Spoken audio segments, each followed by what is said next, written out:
Shalom, damai di hati, puji Tuhan, saudaraku, jumpa lagi dengan saya Pendeta Heni Momongan. Salam sukacita dan damai sejahtera untuk kita semua. Saya berharap Bapak Ibu Saudara semua tetap dalam keadaan yang baik, sehat, penuh sukacita dan berlimpah berkat dari Tuhan. Saat ini saya mengajak kita lagi untuk merenungkan firman Tuhan, tapi sebelum itu marilah kita satu dalam doa, kita berdoa. Terpujilah Engkau ya Tuhan Allah, Bapa kekal di sorga, sumber kasih karunia yang terus menuntun dan memelihara kehidupan kami. Kalau kami boleh ada sebagaimana kami ada saat ini, semua karena kasih dan kemurahan Tuhan. Di saat ini kami rindu untuk membaca dan merenungkan firman-Mu. Firman-Mu Tuhan yang kami yakini sebagai sumber kebenaran dan jalan kehidupan. Karena itu, biarlah Engkau beri petunjuk hikmat bagi kami, sehingga firman-Mu akan senantiasa menjadi penuntun di setiap langkah hidup yang akan kami tapaki, sehingga tujuan hidup kami semakin nyata. Karena terang firman-Mu, bersabdalah bagi kami semua ya Bapa, kami sambut firman-Mu. Di dalam nama Yesus Kristus, firman kehidupan. Amin. Firman Tuhan dalam kitab Yeremia pasal 10 ayat 1 sampai ayatnya yang ke-16. Di bawah judul Allah yang hidup dan berhala-berhala. Dengarlah firman yang disampaikan Tuhan kepadamu, hai kaum Israel.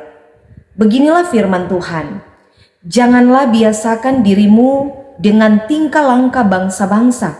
Janganlah gentar terhadap tanda-tanda di langit, sekalipun bangsa-bangsa gentar terhadapnya.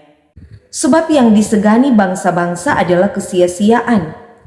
Bukankah berhala itu pohon kayu yang ditebang orang dari hutan, yang dikerjakan dengan pahat oleh tangan tukang kayu? Orang memperindahnya dengan emas dan perak. Orang memperkuatnya dengan paku dan palu supaya jangan goyang. Berhala itu sama seperti orang-orangan di kebun mentimun, tidak dapat berbicara. Orang harus mengangkatnya sebab tidak dapat melangkah. Janganlah takut kepadanya, sebab berhala itu tidak dapat berbuat jahat dan berbuat baik pun tidak dapat. Tidak ada yang sama seperti Engkau ya Tuhan. Engkau besar dan namamu besar oleh keperkasaan. Siapakah yang tidak takut kepadamu ya Raja bangsa-bangsa? Sungguh kepadamulah seharusnya sikap yang demikian, sebab di antara semua orang bijaksana dari bangsa-bangsa dan di antara raja-raja, mereka tidak ada yang sama seperti Engkau. Berhala itu semuanya bodoh dan dungu. Petunjuk dewa itu sia-sia karena ia hanya kayu belaka. Perak kepingan dibawa dari Tarsis dan emas dari Ufas. Berhala itu buatan tukang dan buatan tangan pandai emas. Pakaiannya dari kain ungu tua dan kain ungu muda, semuanya buatan orang-orang ahli. Tetapi Tuhan adalah Allah yang benar, Dialah Allah yang hidup dan Raja yang kekal. Bumi goncang karena murkanya, dan bangsa-bangsa tidak tahan akan geramnya. Beginilah harus kamu katakan kepada mereka, para Allah yang tidak menjadikan langit dan bumi akan lenyap dari bumi, dari kolong langit ini. Tuhanlah yang menjadikan bumi dengan kekuatannya, yang menegakkan dunia dengan kebijaksanaannya, dan yang membentangkan langit dengan akal budinya. Apabila ia memperdengarkan suaranya, menderulah bunyi air di langit. Ia menaikkan kabut awan dari ujung bumi. Ia membuat kilat serta dengan hujan dan mengeluarkan angin dari perbendaraannya. Setiap manusia ternyata bodoh, tidak berpengetahuan, dan setiap pandai emas menjadi malu karena patung buatannya. Sebab patung tuangannya itu adalah tipu, tidak ada nyawa di dalamnya. Semuanya adalah kesia-siaan, pekerjaan yang menjadi buah ejekan, dan yang akan binasa pada waktu dihukum. Tidaklah begitu dia yang menjadi bagian Yakub, sebab dialah yang membentuk segala-galanya. dan Israel adalah suku miliknya. Namanya ialah Tuhan semesta alam. Demikian jauh firman Tuhan. Tema renungan kita saat ini, Allah yang benar, hidup dan Raja kekal. Saudaraku yang diberkati Tuhan, Yeremia adalah seorang nabi besar dalam perjanjian lama. Nama Yeremia berarti Tuhan adalah tinggi luhur. Pelayanan Yeremia sebagai nabi berlangsung kira-kira 40 tahun pada masa pemerintahan 5 raja Yehuda, yakni Raja Yosia, Raja Yoahas, Raja Yoyakin, kemudian Raja Yoyakim, dan kelima Raja Sedekiah. Pada masa itu, Yehuda sedang berada dalam situasi krisis, baik itu krisis moral, kepemimpinan, bahkan krisis agama. Dalam situasi itulah Yeremia dipanggil dan diutus oleh Tuhan untuk menjadi nabi, menyampaikan firman Allah kepada orang-orang Israel yang dibuang ke tanah Babel, tetapi juga bagi sebagian dari antara mereka yang masih tinggal di Yehuda.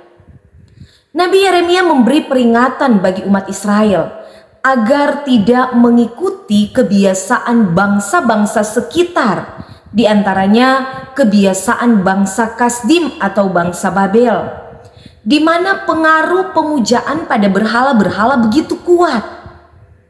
Yang bagi bangsa Kasdim atau Babel, berhala-berhala itu bersifat mulia, disanjung, dihormati, ditakuti, sehingga dipuja-puja. Nah, Nabi Yeremia dengan tegas menyampaikan firman Allah supaya mereka tidak kehilangan identitas mereka sebagai umat pilihan Allah. Ayat 2 dikatakan, jangan biasakan dirimu dengan tingkah langkah bangsa-bangsa. Bangsa-bangsa di sini menunjuk pada bangsa yang tidak mengenal Allah, di antaranya bangsa Babel. Sebab memang bangsa Babel terkenal dengan penyembahan berhala dan kepercayaan tahyul, di mana bentuk-bentuk penyembahan berhala yang mereka percayai, yang mereka sembah berupa ramalan astrologi atau tanda-tanda di langit, itu di ayat 2, dan memuja pohon kayu yang ditebang, dipahat menjadi sebuah patung, kemudian dipoles, diperindah dan dilapisi dengan emas dan perak, ayat 3 dan 4. Kemudian dibalut dengan pakaian kain ungu tua dan kain ungu muda. Itu di ayat 9. Padahal semua itu adalah sebuah kebodohan, kesia-siaan. Karena patung berhala buatan orang-orang ahli sekalipun tidak akan membuat berhala itu dapat berbicara. Tidak akan membuat patung itu dapat melangkah. Orang harus mengangkatnya atau memindahkannya. Berhala itu tidak dapat berbuat apa-apa, tidak dapat berbuat jahat, dan berbuat baik pun tidak dapat. Ayat yang kelima. Jadi orang-orang yang menyembah berhala dikatakan oleh Nabi Yeremia adalah bodoh. Para pembuat berhala akan menjadi malu, karena berhala itu semuanya bodoh. Ayat 8. Petunjuk dewa itu sia-sia, karena patung berhala itu hanya kayu belaka, tidak bernyawa, tidak dapat berbuat apa-apa, dan tidak dapat memberi apapun kepada manusia. Berhala hanyalah buatan tangan manusia, dikendalikan oleh manusia dan untuk kepuasan manusia. Tetapi Tuhan adalah Allah yang benar. Dialah Allah yang hidup dan Raja yang kekal. Tuhan adalah Allah yang menciptakan langit dan bumi. Dialah sumber kehidupan dan berkuasa atas seluruh bumi, manusia dan segala makhluk ciptaannya. Dialah yang harus disembah, diagungkan, dimuliakan. Sebab dia berkuasa dan memiliki otoritas penuh atas hidup kita manusia dan seluruh ciptaan lainnya. Ayat 12 dan 13 dicatat di situ, Tuhanlah yang menjadikan bumi dengan kekuatannya. yang menegakkan dunia dengan kebijaksanaannya, dan yang membentangkan langit dengan akal budinya. Apabila ia memperdengarkan suaranya, menderulah bunyi air di langit. Ia menaikkan kabut awan dari ujung bumi. Ia membuat kilat serta dengan hujan dan mengeluarkan angin dari perbendaharaannya. Ayat 16, sebab dialah yang membentuk segala-galanya dan Israel adalah suku miliknya. Namanya ialah Tuhan semesta alam. Kalau Allah murka, dikatakan di ayat 10, bumi bergoncang dan bangsa-bangsa tidak tahan akan geramnya. Itulah kedahsyatan dan kemahakuasaan Tuhan Allah. Karena itu, umat Allah harus menghormati Tuhan dan hidup dalam takut akan Tuhan. Saudaraku yang dikasihi dan diberkati oleh Tuhan Yesus Kristus, pengalaman umat Tuhan pada masa Nabi Yeremia ini merupakan cermin bagi orang percaya di masa kini. Tidak dapat dipungkiri bahwa keberadaan berhala di masa kini justru lebih beragam daripada di zaman bangsa Israel.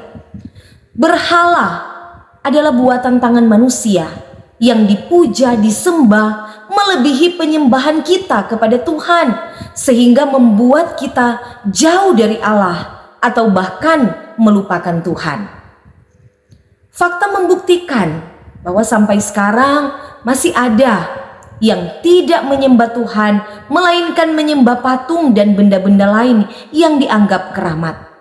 Atau masih ada yang seringkali mendua hati, sudah mengenal Tuhan, namun masih juga mempercayai okultisme, yaitu kepercayaan terhadap hal-hal yang supranatural, ilmu-ilmu gaib, dukun, orang-orang pintar yang dianggap dapat memberi keuntungan, dapat memberi kemujuran, kesuksesan, kesembuhan, dan lain sebagainya. Tetapi juga dunia kini dipenuhi dengan berbagai berhala modern yang membuat kita secara tidak sadar memfokuskan tujuan dan tindakan ke suatu hal yang bersifat duniawi, membuat kita jauh dan melupakan Tuhan, hal-hal yang memikat hati, seperti contoh materi, yaitu uang, harta, kekayaan. Semua itu dicari manusia dalam rangka pemenuhan kebutuhan setiap hari. Uang adalah hal penting dan diberikan Tuhan sebagai berkat. Mendapatkan uang yang banyak itu adalah hal yang wajar. Namun orang yang cinta uang menjadikan uang itu sebagai mamon, karena akar segala kejahatan adalah uang. Ketika menghalalkan segala cara demi mendapatkan uang, harta, dan kekayaan. Orang tidak takut lagi korupsi, tidak takut lagi mencuri, menipu, atau demi harta dan kekayaan seseorang rela meninggalkan Tuhan yang ia percayai. Terlalu sibuk mengejar harta, tidak ada waktu lagi untuk Tuhan. Itulah yang disebut hedonisme, menganggap uang adalah segala-galanya, maka uang menjadi berhala modern. Kemudian kekuasaan, jabatan, popularitas, pekerjaan telah dijadikan manusia sebagai tujuan hidup karena dianggap sebagai sumber kebahagiaan, kenikmatan, dan kenyamanan. Sehingga manusia berlomba-lomba untuk mengejarnya. Kerja siang dan malam, tidak ada waktu lagi untuk beribadah. Kecanggihan teknologi dapat memberi pengaruh positif. Banyak manfaat yang bisa kita dapatkan sebagai sarana komunikasi, alat penunjang dalam pekerjaan, sarana berbisnis, usaha online, dan banyak lagi manfaat lainnya, seperti berita-berita dengan mudah kita dapatkan. Bahkan berbagai pengetahuan dapat kita temukan lewat berbagai aplikasi. Tetapi juga di balik itu tidak sedikit dampak negatif jika salah memanfaatkan teknologi, seperti kecanduan gadget, kecanduan game, kecanduan chatting, sering membuat orang lupa waktu. Tidak ada waktu lagi untuk berdoa, melewatkan jam-jam beribadah. Tidak ada waktu lagi untuk membaca dan merenungkan firman Tuhan. Bahkan tak jarang di tempat ibadah, sementara firman Tuhan disampaikan, atau sementara berdoa, ada orang yang hanya sibuk membuka HP, membalas chattingan atau main game. Tanpa sadar, manusia telah menjadikan gadget sebagai berhala modern. Selain itu juga, memuja toko yang dikagumi, memuja diri sendiri, dan memuja tradisi nenek moyang. Semua itu adalah kesia-siaan dan kekejian di mata Tuhan.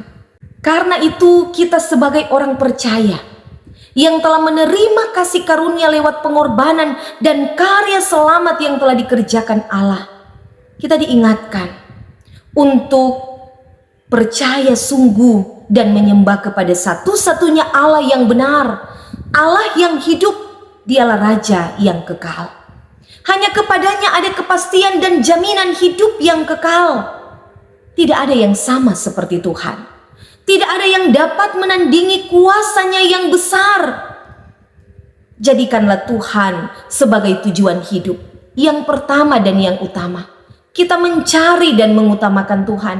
Kita menyembah Tuhan karena hanya Dialah Allah yang melindungi, yang menjaga, yang memelihara, yang menuntun, yang menyelamatkan, dan yang memberkati kita. Kita harus ingat bahwa materi dan semua hal duniawi bukanlah jaminan kebahagiaan, karena semuanya itu hanyalah sementara saja. Tetapi Allah adalah sumber kebenaran yang membenarkan kita manusia. Ia hidup dan memberi kehidupan. Ia Raja yang kekal dan telah menganugerahkan kekekalan bagi setiap orang yang percaya, yang mengandalkan kekuatan kuasanya, yang menyembah dan memuliakan namanya. Terpujilah Kristus. Amin. Mari kita berdoa. Terima kasih ya Tuhan untuk kebenaran firman-Mu. Tuntunlah kami untuk tetap bergantung, berharap, dan memprioritaskan hidup hanya kepadamu, dengan taat dan setia menyembah-Mu. Kami mengaku bahwa tidak ada yang seperti Engkau di dunia ini. Engkau besar, Engkau dahsyat dan perkasa. Kami sungguh bangga memiliki Allah seperti Engkau. Teguhkanlah iman kami untuk tetap percaya, menyembah dan memuliakan Engkau Tuhan di segenap totalitas hidup kami. Demi Yesus Kristus yang hidup, Raja yang kekal, kami berdoa dan mengucap syukur. Amin.